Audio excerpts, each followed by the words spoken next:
Where the hell is Mephisto?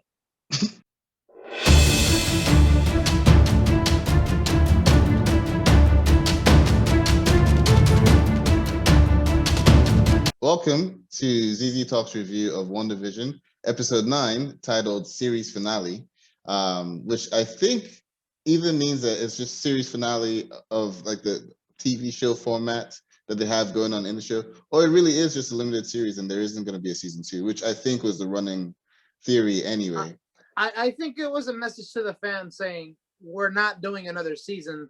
Stop asking about another season. Right, yeah, right, exactly. Even though this thing was probably titled like a year ago, but they knew fans would be asking about it. Like, is there more? Maybe. All right, so usually at this point, we tell you spoiler alerts. You should know it by now. What's the episode recap, Zino? Well, there really isn't any. Like, there was a fight. No, well, I'm There's kidding. the recap. I'm kidding, of course. There was stuff that happened. Yeah. Obviously, you have your build up, and then you end up with the big fight, right? If you've watched any movie, I was going to say any Marvel movie, but any superhero movie, that's what generally happens. So yeah, so I'm gonna go over it now. So you've been warned. There's going to be spoilers, right? All right. So so we start off where the last episode ended, where Agatha had the kids on a leash, and Wanda was like, "Hey, I'm outside. I can fight out here." And then Agatha was like, "I'm counting on it," which made me think, and I'm sure it made you think as well, that she wants the same thing that happened when those other witches attacked her and she started absorbing the energy. She wants the same thing from Wanda, because she wants to absorb Wanda's powers or whatever. So Wanda attacks, and like her arm gets all old and wrinkly. It's like weird as heck. And then they go off to do their own. I'm sure I'm missing something along the way, but they go off and they do the superhero battle. They talk in between, she talks about, I want your power and all that stuff. There's a lot of talking, yeah. Yeah. But so the big thing is there's a big fight. They do the big superhero battle. And then I'm trying to remember when. No, oh right, yeah. They do this superhero battle, but they don't fly off. What happens is that Agatha kind of has the upper hand a little bit, and then Wanda summons a vehicle and like it crashes into Agatha and crashes into her house. So Wanda goes looking for Agatha, but Agatha is gone at that moment. But then White Vision shows up and hold on. Remember, I just wanted to throw out that Wizard of Oz throwback. Which one? But the feet. So it was the remember when the Wicked Witch of the West gets the house on her?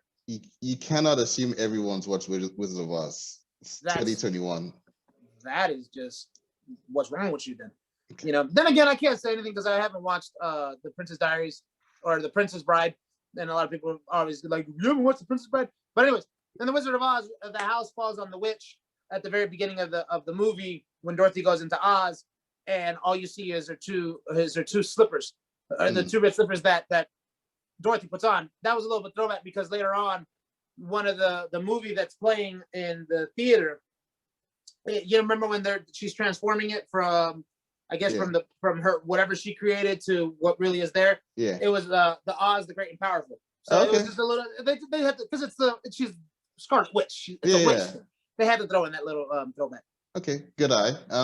So she goes under there. It's just the shoes, and then White Vision comes to her, and obviously Wanda has no knowledge of the fact that there's a different vision. She just sees Vision and is like, "Is that really you?" And yes. I got something different from that. I got that she could tell that this isn't the one that she conjured up. That's what I got from it. Well, I don't know what was in her head. I'm just going based off of what we saw. So what we saw was that she was like, "Vision, like, is it really you?"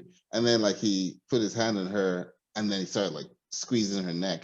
And I don't remember what he said, but I don't believe his directive was to kill Wanda because later on he says what his directive is.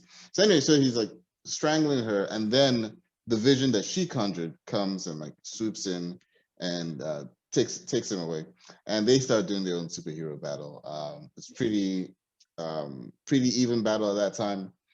until Wanda and Agnes take their battle to like the city square or the downtown or whatever, and Agnes releases the hold that Wanda has and all those people, and all of them start freaking out, like like pretty much telling her like, hey, can you let us out? Or there was a lot of dialogue there, but essentially they confirmed what we've been saying and what everyone else has been saying, which is that everyone that's in the town can feel Wanda's grief. One of them even said that when they sleep, all they have are Wanda's nightmares. And Wanda had no idea that she's like, I'm keeping you guys safe, and all. It sounds, those like bad guys that think they have good intentions. That's what Wanda sounded very like. Thanos-like. Yeah, like, I'm doing this for you. I'm keeping you safe, sort of vibes. And but all of them are like really freaking out. And Wanda. So Agatha basically tells her. Oh, Agnes, sorry. Basically, which one is it? Oh, Agatha. So Agatha basically tells her that, well, you could just undo it, and set them free. So she starts to undo it, but by undoing it, her kids After start to she fade has away. that part, she has it. Did Wanda just rewind us?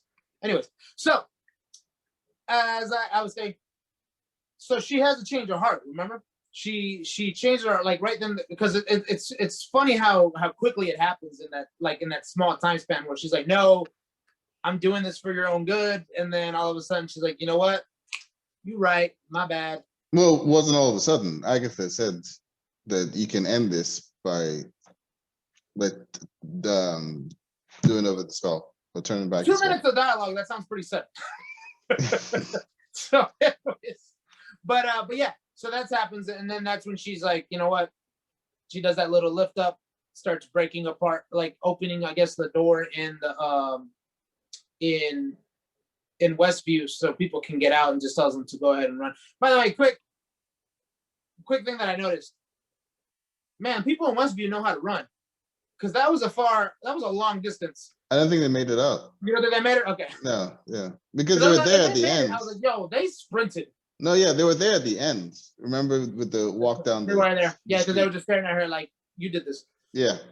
So okay, so that happened. Oh, and then obviously her kids and Vision started to disintegrate, and that's when White Vision kind of got the upper hand on, like, the Vision we know. And then after she brought it down, then the family came back together. And Vision, I'm sorry, this line kind of made me cringe. Where he said, sorry kids, we haven't prepared you for this. And then one that said, but you were born for this, or something like that. I was like, okay, all right. But that's when they were like swarmed by Hayward's people. Come on, they have to have those scenes, Well, so this is because of her lifting the thing. Hayward and the military were able to drive in. So then they got swarmed by them, and then she was like, you were born for this, yada yada. And then so Vision goes to fight Vision, Wanda goes to fight Agatha. And the thing I forgot to mention is that Monica tried to bust out of the room she was being held in by Pietro, and that he stopped her. And then later on, she overpowered him. I do have something to talk about with that, but I'll get to that in a bit. So Wanda tells the kids to take care of the military. That she'll handle that battle. Vision will handle that battle. And you know what? Actually, this is a good time to touch on that, because Monica comes and helps the kids afterwards. Why does Pietro have super speed? Pietro, what does he have super speed? Because apparently he's just Ralph. Apparently Ralph isn't anybody. He's just an actor.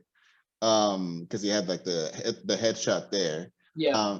And he was being controlled by Agatha with the little pearl necklace, or it wasn't a pearl necklace, but it was like a necklace of some sorts. And the question is, did the necklace give him super speed? Did Agatha give him super speed?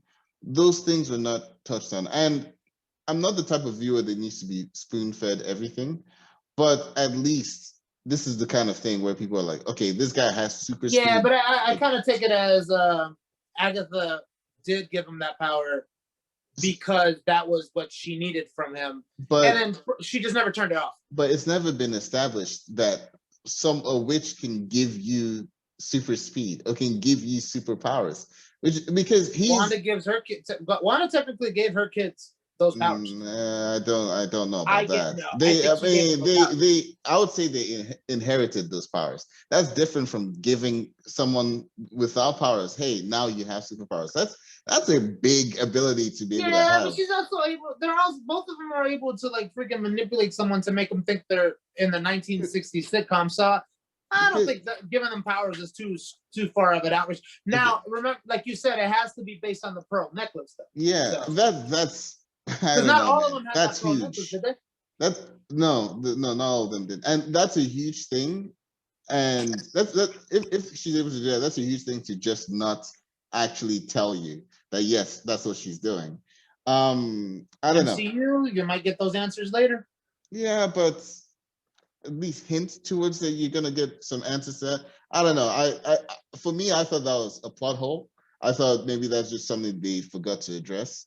But this guy has super speeds, right? I mean, plain and simple. It wasn't like he was just a bit faster. He was Quicksilver type of fast. Anyway, so it turns out no, he's just an actor. So Monica overpowers him, takes off the thing, and then comes out to help the kids. The scene with the kids and the military, I'm sorry, maybe it's because it's the first time we're having like kid heroes in the MCU, so it's just how it manifested itself. I got Spy Kids vibes from that, from when I think it's Billy that controls their minds, and then Tommy comes and like takes their guns, and it was almost like we did it type of vibe. Yeah. And then Monica turns to them and is like, cool tricks. And then he's like, you too. And the whole thing. I just want to know why you know about Spy Kids. I was a kid when Spy Kids came out. No, you were not, sir. Yes, I was. You were in 10th grade. Okay, hold on. Since we're going to do this during our WandaVision review, let's see. Spy Kids. You're going to find out when Spy Kids was released? Yes. Spy Kids 2001. I was 12 years old. Oh, I forget you're a baby. Oh, okay. All right. Anyway, so I was 15. I outgrew it by then, sir. Okay. So anyway, it was very much Spy Kids vibes I got from it. I don't know. It kind of took me out of it. It's gonna be something that they have to kind of. I feel like what's gonna happen with that, because that's actually a good point to mention. Because remember, now they're about to introduce a bunch of kids, right? Young Avengers. Mm-hmm. Where they have the kid who did Spider-Man 3 is supposed to be in it. Hawkeye show. That's what they're saying. I don't know why. I don't think his character. You mean Iron Man 3? That's what I said. What else? You said Spider-Man 3. My bad. Iron Man 3. But Iron Man why? 3. He doesn't have any abilities, and he's probably going to be the Iron Man version.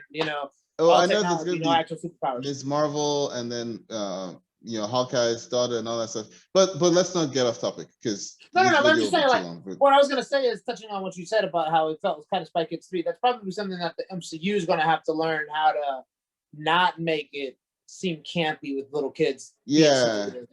Yeah. It was like a radical. I get what you're saying. I got it. I got a little bit of that, but not Spy Kids. But I got. Yeah. Well, that's how I felt. That's how I felt. Anyway, so Vision.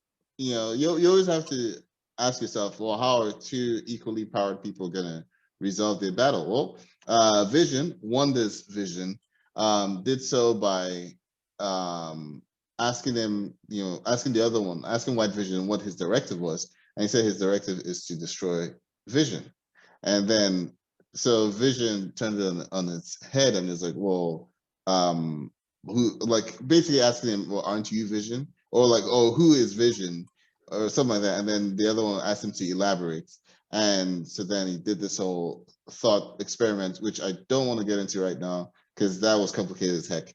But but basically, it made White Vision realize that he's both Vision and not Vision. He's basically Vision, but he doesn't have the memories and all that. Is his name White Vision though? I mean, he's white and he's Vision, so we're just gonna call him that. So yeah, I mean, he's the White Ranger. Yeah, he's White Vision. So So Wanda's Vision did the thing that he's been doing all season. I'm glad he's been doing it all season, because I swear to God, if this was the first time he did it, I'll be like, when did he get that ability? But he did the thing where he touches someone's head and releases them from programming.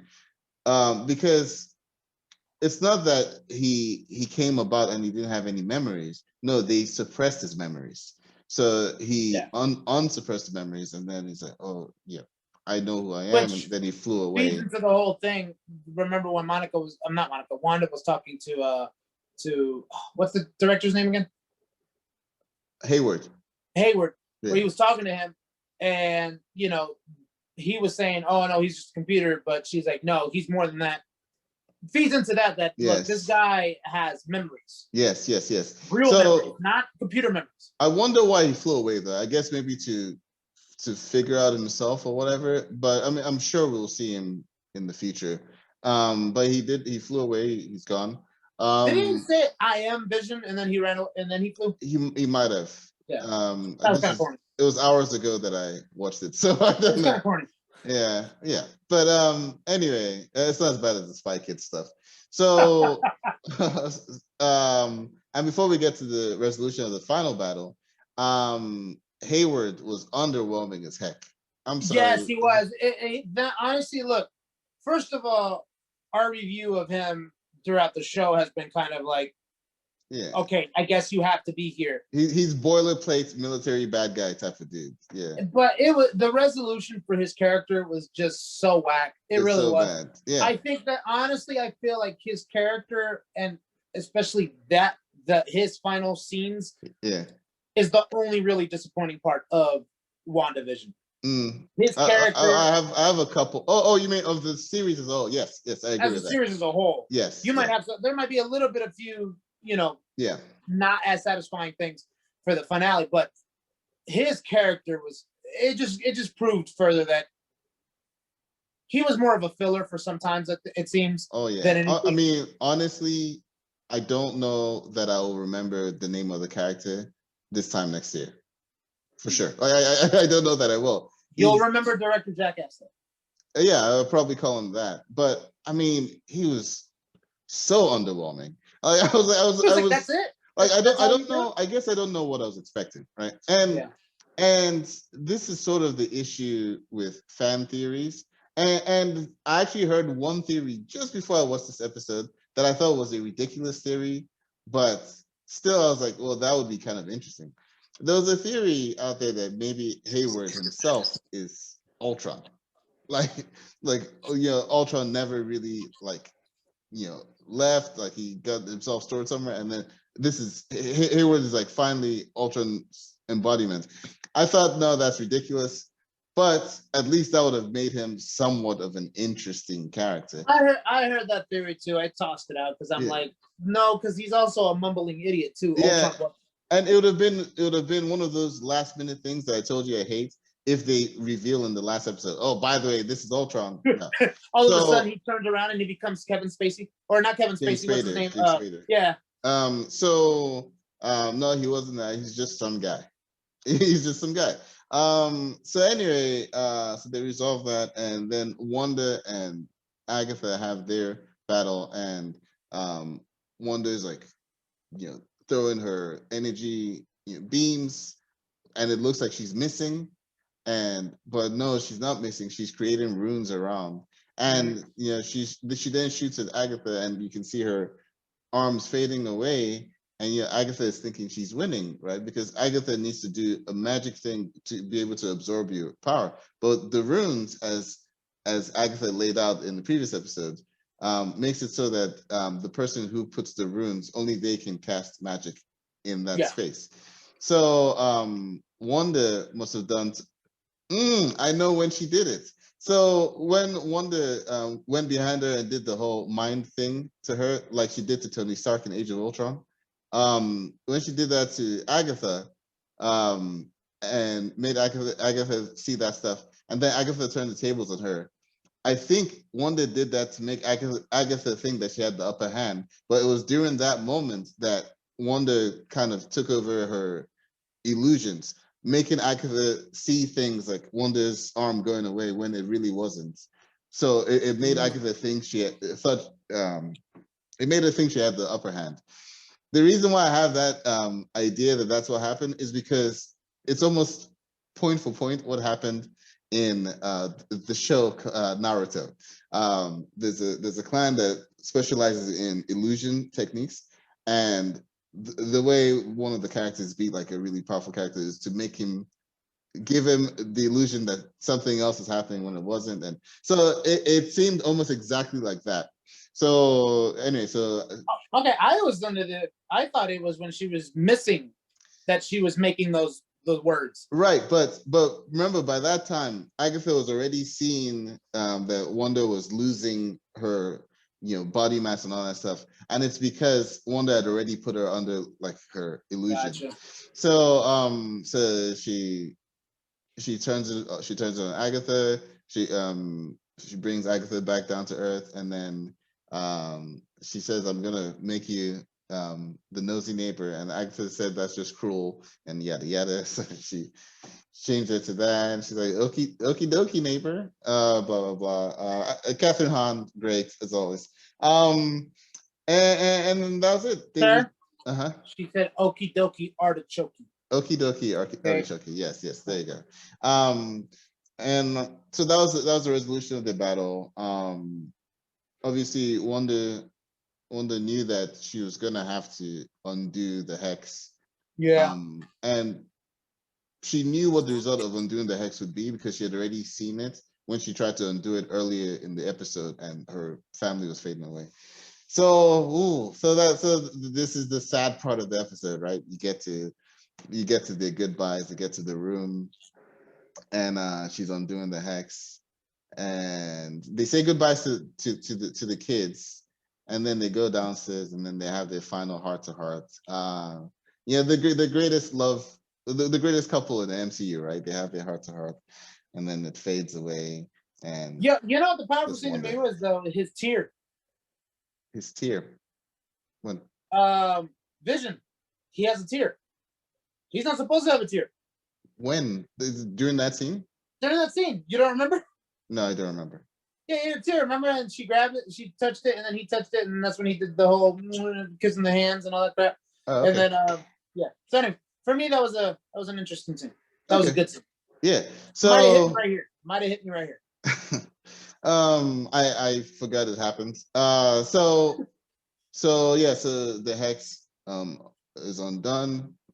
She's back on like just the plot of land, because she created that house, of course, through the hex.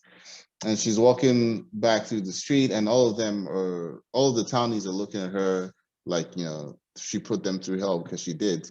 And Monica's like, they'll never know what you gave up for them. And she was like, I don't think it would matter anyway. Which I'm with Wanda on that. Like, I'd be pissed still. I mean, like, I've been here for weeks. But I actually love that Monica basically said, I feel like you're justified with what you did. Yeah. Because I would have brought my mom back. Exactly. Monica is very much in that same headspace that Wanda is in, which is why she was so hell-bent on going back in and helping Wanda and saving her. So yeah, it was good that there was that, understanding between them. And then you have the whole, that was pretty much it for the episode itself. I think Wanda flies away. Wanda flies away. Well, and then Jimmy comes up. I think that was in the post credits, right? Or mid credits? No, that wasn't in the post credit. That was that was a wrap up. No, it was in the mid credits, because that leads to okay, I'll go over the mid credits. It's one of those two. Yeah. It's either the end of the episode or the mid credit. But in the mid credits, so Wanda flies off, and then we get to the credits, right? So that's a wrap on WandaVision. So we think. So it gets to mid credits, and they're back in the town square, and Jimmy is getting all the FBI people to, like, hey, go take care of this, evacuate this and that, yada yada, set up stuff at the pharmacy. And Monica is like, authority looks good on you. It was a nice little moment between the two. I find it funny that Darcy only said one line in the entire show, and both of them. But she was still funny twice. Yeah. When she was like, "Jail's gonna suck for you," I cracked up when she said that. And then the fact that even though she didn't say it, Monica said that she said it was like, what did she say? Debriefing is for losers, or debriefing? Yeah, debriefing is for losers, something like that. Yeah. I was like, because that's gonna happen. You're definitely gonna get to leave without getting debriefed. Like that's really gonna happen. I mean, if you're Darcy. So they had the nice little moment, Monica and Jimmy, and then some lady says, "You're needed in the theater," and then they walk into the theater. And she said, "A friend of your mother's wants to see," and then she turns into a scroll. And then she was like, "Where?" She points up in the sky.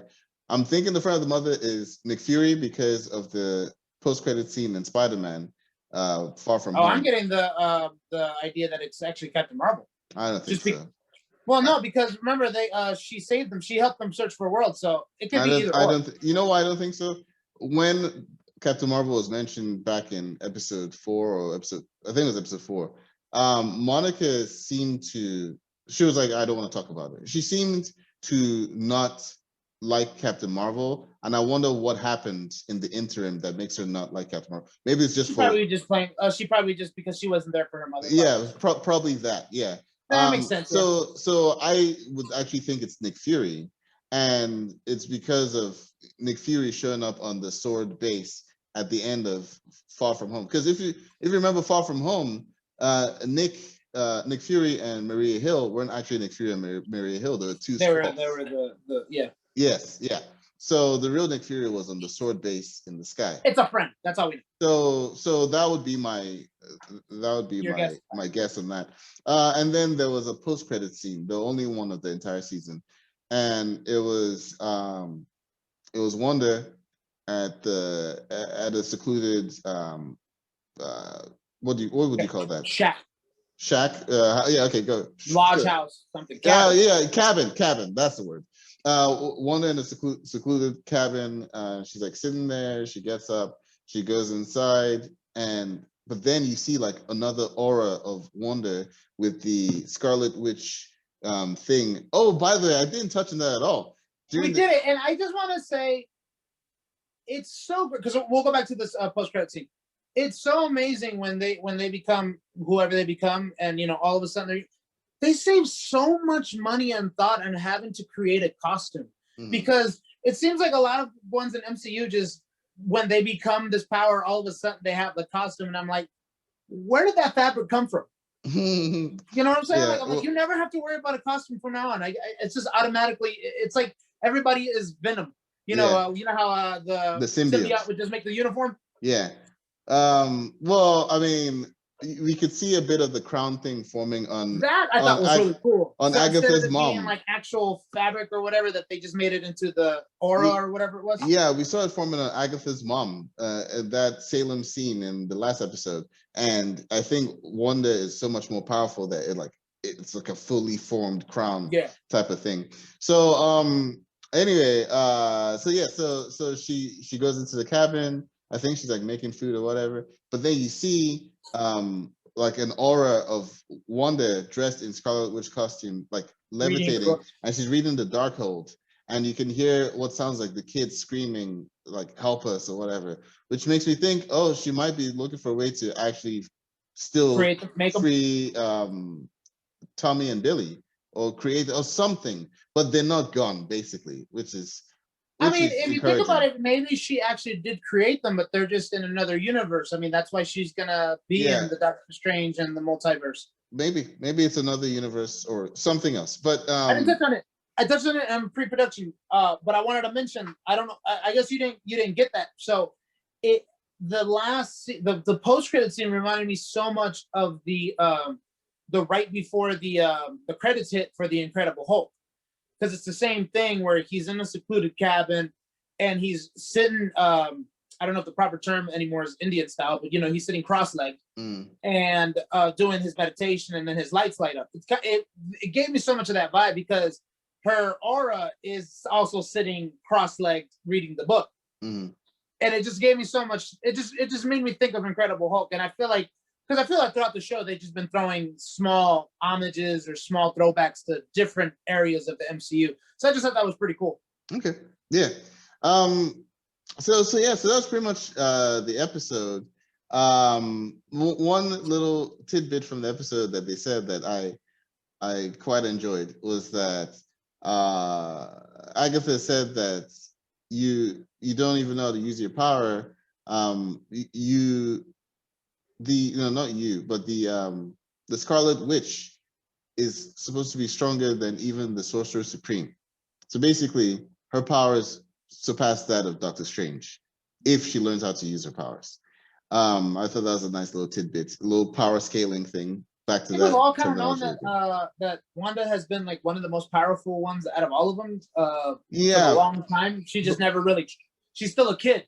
her power always manifests in like big fits of rage, and never really like a controlled burst. Like there are times when she does it well, like in the beginning of the fight with Agatha when she like controls that car and like hits her with it. But as far as like the big ticket type of moves, it's usually just like raw emotion that comes out. But if she learns how to control that, man, I mean, she's gonna be a world breaker.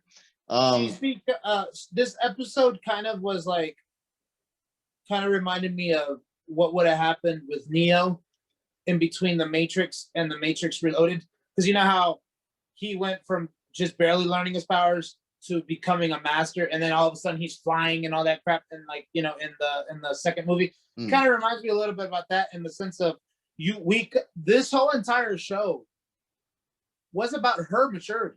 Yeah, her yes. maturity and her power, and her maturity and realizing that I'm able to have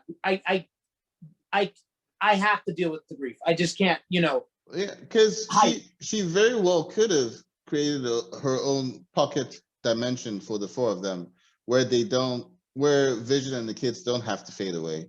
She could have done that, but she chose to confront the grief. She's gone. The whole season was about her going through that journey, and she confronted it. And I think that's a powerful message for a lot of people. I think it might have been you that said it about the timing of this show, especially in a time when, people are going through a lot of like, mental health issues and all that stuff. She I don't know was if that able was to. me, but I'll take credit for it. That's right. It was very smart of you to say that. But she was able to deal with that, and I think it's a great message. So all right, so let's wrap up. What are your thoughts on the episode as a whole? What did you like? What didn't you like? And what would you score it? Episode as a whole, I enjoyed it. I wouldn't say it's my favorite episode overall, but it was a conclusion. So that it had the same formula that the movies would have at the very last hour, right? Big fight, resolution, maybe a few little cliffhangers here and there, but most of the characters get wrapped up. Jimmy got wrapped up. Darcy got wrapped up. Monica technically got wrapped up for the show, but as a continuation throughout the movie, because we spoke on this. The thing I liked about this episode was that this kind of confirmed that this was Monica's origin story for her powers, right? So that means when the movie comes out, and her being in Captain Marvel 2, we don't have to find out more about her. We already know. Because one thing that what's his name? Not Jeff Loeb. Kevin Feige. Kevin Feige said, and the shows are part of the MCU now. So the same way that you needed to watch some earlier movies to kind of know everything for the next movie, you have to watch the show. So I really like that they basically, this was the origin story for Monica in regards to her powers. I like that. I liked the battle. I really liked. Like you said, it was complicated, so some of it was a little bit like I saw the Vision talking thing twice just to kind of get a little bit of a better idea what they're talking about. I really enjoyed that part. We already talked about it. Haywood's part, whack. Yeah, that was just lame. That's honestly the only real bad part, because I didn't really get bothered by the kids or fake Quicksilver still having the speed, because you could just attribute that to Agatha just let him have that power and kept it with him while she had him under his control. But yeah, No, that's the only thing that I would say is my issue was just it was a crap character. It just wasn't a well thought out character. Hayward was. Hayward. Okay. Yeah, so that's the only problem I had with it. All right. So I'll give my pluses and minuses, and we'll both give our scores and wrap it up. Okay. So the plus, I actually wasn't going to give this a plus. I was going to give this like a neutral. And then when we're talking about it and I thought about it, I was like, that's actually really clever. So the battle between Wanda and Agatha, man, I keep calling her Agnes. The battle between Wanda and Agatha was a positive. I thought it was pretty well thought out, especially on second rethink of it. I've loved everything that Paul Bettany has done this season. I like it. That whole resolution to that fight seemed very much in keeping with Vision's character. You know, Vision is powerful. Vision can face through things and all that stuff. But more so than all of that, Vision is a philosopher. You know, even down to wanting to name one of the kids after William Shakespeare, or and all that stuff. So I really like that that it was in keeping with this character to do that. And also the thing about it is that yes, the episode focused heavily on like a final battle type of thing. It works a little differently in movies because in movies you have the build up and the final battle all in one sitting. Here we had the build up and then we wait a week for the final battle. And especially episode 8, that was probably one of the high points of the MCU, like the MCU's 13-year existence. Yes, episode 8 was one of the highest points of the MCU in total. And I felt like it was a victim of its own success in that you can't really hope to hit those heights with the conclusion. But it was good. It was a good conclusion. I still think even within that, sorry to interrupt your your wrap up of the show, but that's also why there was a lot of talking in this fight, because it wasn't just a battle of strength; it was a battle of wits. Mm-hmm. Both times, Vision versus Vision was a battle of strengths first, and then it became about wits. Yeah, and then Vision outsmarted, or at least used his intelligence to beat. Yeah, the fact that he wasn't suppressed gave him the upper hand. That's what I'm saying. Like he used what he knew, which was in his mind. Yeah, he knew that at the end of the day, in order to beat Vision, I have to beat him mentally, and that's why he was able to beat him by getting rid of the wall. And then the same thing with remember, Agatha technically was stronger as a witch than Wanda. No. The reason I say that is because she has more experience as a witch. Yeah. But she had more experience, so she can be stronger than her because she can outsmart her as a witch. But that's how Wanda beat her, because she realized I have to outsmart her, and that's why she did the curse around the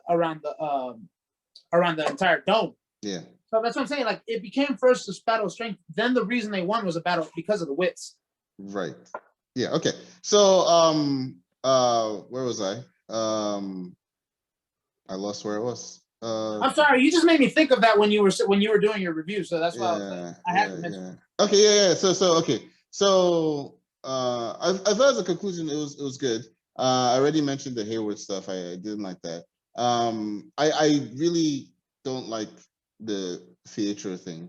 I think they had to have addressed it. Like, this is why it has super speed.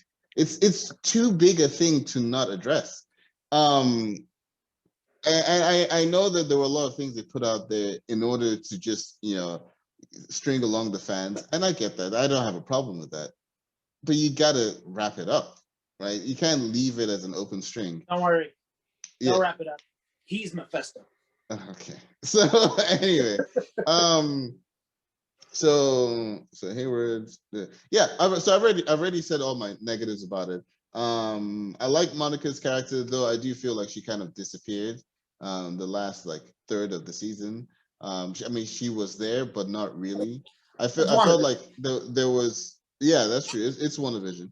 I felt like there was more of her in the middle parts of the season that alluded to her being a bigger part of it, but it was more of a backdoor pilots for her, for her character. Yeah. Also, WandaVision is kind of like the Black Widow of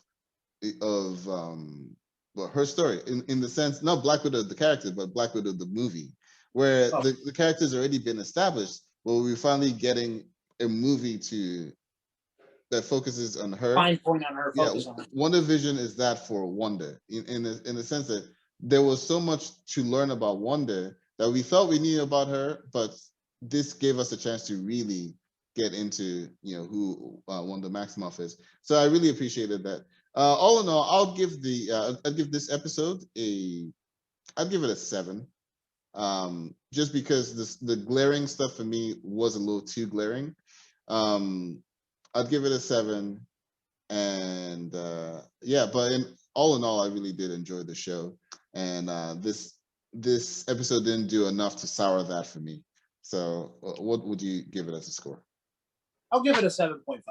10.5. No, I actually really did enjoy it. I thought the action was good, and it did do a decent job at wrapping up the majority of the storyline. So I'm gonna give it. I'm gonna say an 8. 8. What do you give the series overall?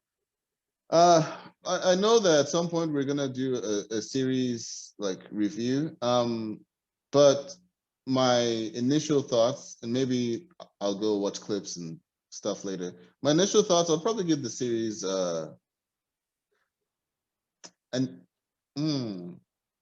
I'd give it an 8. I was gonna give it an 8.5, but no, I'm leaning more towards 8.25, so I'll give it an 8. Well, in that case, I give it a 7.66. No, I will say, because there have been some amazing episodes, right? There have been some 9 episodes. There have been some 10 episodes. In hindsight, I might even say that the episode 4 was a 10. In hindsight, just after watching the series as a whole, was it episode? Yeah, it was episode 4 that blew into the water. You know what I'm saying? No, not for me. Not for me. I liked episode 4. Episode 5. I thought that was the first one. I was like, yes. I gotta rewatch it to remember which one actually is. Episode 5 is the one where she comes out of the hex for the first time, and like she throws the rocket back at them. Yeah, well, yeah. I'm sure there's an episode there that's a 10. But then there's also some episodes that are a good solid 6. But like 6 is still not bad. So I'm gonna go with, honestly, as a series as a whole, I will go ahead and give it a 7.5. Okay, I don't know. For me, I don't think there were any that fell to 6. Like my least favorite episode was probably episode 3, which at the end of episode 3 was pretty good, which is because that's when I think 2 and 3 could be 6s. When Monica got thrown out, and even that one, I wouldn't go below a 7. I think my favorite of the season was episode 8, and then my second favorite was episode 5. I think last week I gave episode 8 a 9. Was it 9.5? Maybe. Yeah, I didn't give anything a 10 because it's really hard for me to give anything a 10. So as you'll find when we do more and more of these reviews, but yeah, I think we've hit the nail on everything. Right? Anything to add before we wrap up? If you haven't watched Wanda, which by now you know the entire show because you watched if you watched our episodes, I would say definitely go watch it again. And we'll see you guys when we review Falcon and the Winter Soldier. Yeah, and drop a comment of what your score of the episode is and your score of the season. Would like to hear that. All right, guys. That's a wrap. Series, sir, not season. It's a series. Because Right. It's over. Your limited season. Series. Yeah. All right. Bye, guys.